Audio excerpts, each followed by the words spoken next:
سامعین کرام، آپ ایک ایسے آدمی کا تصور کریں جو آدمی اپنی رزق سے، اپنی کمائی سے، اپنے کاروبار سے بڑا پریشان ہو، اس کو کہیں سے بھی رزق کے اپنے راستے نظر نہ آ رہے ہوں، اور جو بھی کاروبار کر رہا ہو ہر ایک میں فیل ہو رہا ہو، پریشان ہو رہا ہو، اور کچھ بھی اس کو ہاتھ نہ آ رہا ہو، اخراجات اس کو مزید اوپر سے ستا رہے ہوں، سوچ رہا ہو، امیدیں سب اس کی مایوسی میں بدل رہی ہوں، اور ہر طریقے سے، ہر طرف سے اپنے آپ کو ناکام نظر آ رہا ہو، بہت سارے لوگ پریشان ہو کر کے اپنے آپ کو خودکشی تک میں مبتلا کرنے کی سوچ بیٹھ رہے ہوں، ایسے بہت سارے ہو سکتے ہیں، اور مسلمان بھی ہے اس کے باوجود بھی، اور اتفاق سے اس کو کوئی اپنا راستہ ملا بھی رزق کا، کمائی کا، تو وہ یوں سمجھ لیجئے کہ حرام راستہ ملا۔ کوئی بھی حرام راستہ ہو سکتا ہے، شراب کی خرید و فروخت، نشہ آور چیزوں کی خرید و فروخت، بہت ساری۔ بہرحال الغرض میں آپ کو بتانا چاہتا ہوں کہ اس کو کوئی راستہ ملا بھی اور اچھا راستہ مل گیا، مثال کے طور پر کہ آ کے اس میں کمائی تو بہت اچھی ہے، تو چلو میں یہ کروں، اور اس کو اس کے اسلام نے ان تمام حرام کا راستوں سے کمانے کے منع فرمایا، کمانے کے لیے منع فرمایا ہے، اور اس کے دل میں اب یہ پیدا بھی ہو رہا ہے۔ اب اس کو ایسی صورت میں کیا کرنا چاہیے؟ بحیثیت مسلم اور اپنے مذہب اسلام سے محبت کرتے ہوئے، اپنے اللہ سے ڈرتے ہوئے کہ اللہ رب العالمین ہی رزق دینے والا ہے، اگر میں نے حرام طریقے سے، راستے سے رزق کمایا تو یقیناً میرا رب مجھ سے ناراض ہوگا، اور اگرچہ میں دنیا اپنی گزار لوں گا لیکن آخرت میں میری تمام تباہی و بربادی ہوگی، اور اللہ رب العالمین زبردست مجھ سے ناراض ہوگا، مجھ سے میرے رزق کی آمدنی اور خرچ کا پھر حساب و کتاب بھی لے گا، لہٰذا میں کیا جواب دے پاؤں گا؟ تو ایسی صورت میں اب وہ ڈر گیا اللہ تعالیٰ سے، اور ڈر کر کے اس نے وہ جو حرام راستے سے اس کو رزق مل رہا تھا اس نے اس کو چھوڑ دیا، ہٹاؤ یہ بھی نہیں کرنا۔ جب حلال طریقے سے نہیں مل رہا ہے اور درست جائز طریقے سے نہیں مل رہا ہے تو حرام طریقے سے بھی مجھے نہیں لینا ہے۔ کیوں؟ اس لیے کہ میرے رب نے اسے منع فرمایا ہے، اور میں اپنے رب کو اس کا کوئی جواب دے نہیں پاؤں گا،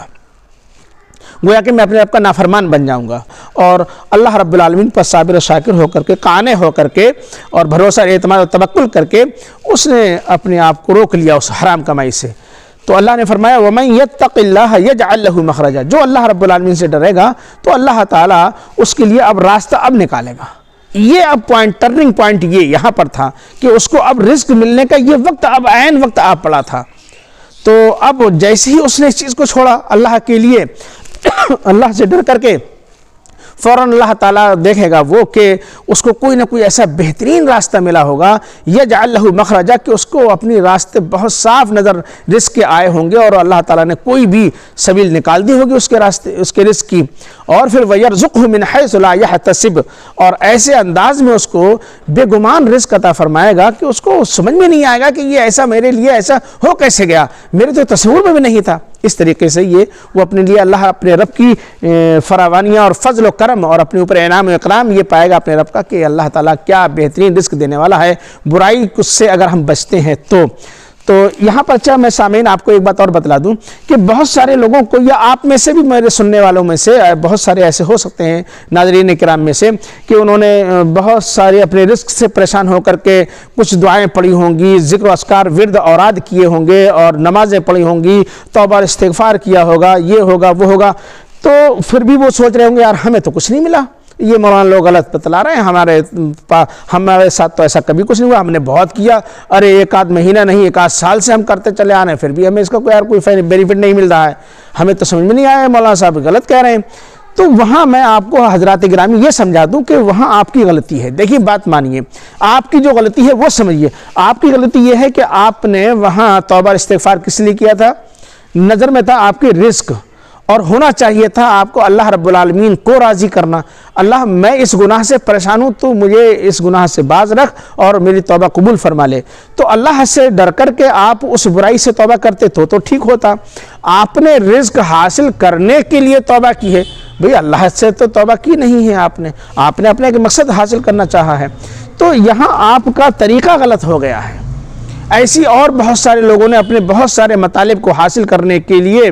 بہت سارے دینی امور انجام دیے ہوں گے، وہ وہاں پائیں گے کہ اپنے اس عمل کا بدلہ کوئی بھی بینیفٹ اپنے رب سے نہیں پا رہے ہوں گے، کیونکہ ان کی نظر میں وہ چیز رہی ہوگی، وہ بینیفٹ، وہ لالچ رہا ہوگا جو ان کو تھوڑا سا معلوم ہے کہ اس کو کرنے سے ایسا ہوگا، تو وہ اس کو حاصل کرنے کے لیے اس عمل کو انجام دیتے ہیں۔ اور اللہ چاہتا ہے کہ نہیں میرا بندہ میرے لیے اپنے عمل کو انجام دے، اس کے بعد میں اس کو اپنی طرف سے جزا دوں گا، اپنے فضل سے نوازوں گا، کرم اور احسانات سے نوازوں گا، انعامات کی بارشیں اس کے اوپر کروں گا۔ تو یہاں ہمارے اعمال کے انجام دینے میں گڑبڑی ہونے لگتی ہے، کبھی ہم دکھاوے کے لیے کرنے لگتے ہیں، لوگوں کو بتانے کے لیے کرنے لگتے ہیں، کبھی کوئی لالچ دل میں رکھ کر کے کوئی عمل انجام دینے لگتے ہیں، جیسا کہ میں نے آپ کو یہاں یہ بتلایا کہ رزق کو حاصل کرنے کے لیے آدمی نے برائیاں چھوڑنا شروع کر دی۔ کوئی بھی برائی تھی، جھوٹ بولنا تھا، گالی دینا تھا، وعدہ خلافی تھا، اور کسی حرام طریقے سے اس کے رزق کی کمائی کے ذریعے تھے، اس نے اس کو چھوڑنا چاہا۔ وہ بھئی کیوں چھوڑ رہے ہو، کس لیے؟ ارے مطلب برائی کو چھوڑنے سے رزق ملتا ہے، اس کے دماغ میں یہ ہے، یہ توبہ استغفار کرنے سے، کثرت سے توبہ استغفار کرنے سے رزق ملتا ہے، اس لیے ہم ایسا کر رہے ہیں۔ تو آپ کا نظریہ تھا رزق کو حاصل کرنا، تو اس کے ذریعے سے رزق نہیں ملتا ہے بھئی، رزق اللہ دینے والا ہے، تو اللہ تعالیٰ کو راضی کرنے کے لیے آپ اپنی برائیوں کو چھوڑیے۔ وَمَن يَتَّقِ اللَّهَ، اللہ سے ڈریے، آپ برائی کو چھوڑیے، یا جو بھی آپ برائی آپ کے سامنے آ رہی ہے رزق کو حاصل کرنے کے لیے، اس سے آپ باز ہو جائیے، اللہ کو راضی کرنے کے لیے، رزق کو حاصل کرنے کے لیے نہیں، اللہ کو راضی کرنے کے لیے آپ برائی کو چھوڑ دیجئے، بس آپ کامیاب ہو جائیں گے۔ تو یہاں پر آپ کو یہ سمجھنا ہوگا، یہی بات آپ اپنے دیگر اسلامیات کے تمام امور میں فٹ کر سکتے ہیں، اور آپ کو کرنا بھی چاہیے۔ ہماری اس بات کو آپ شیئر کیجئے۔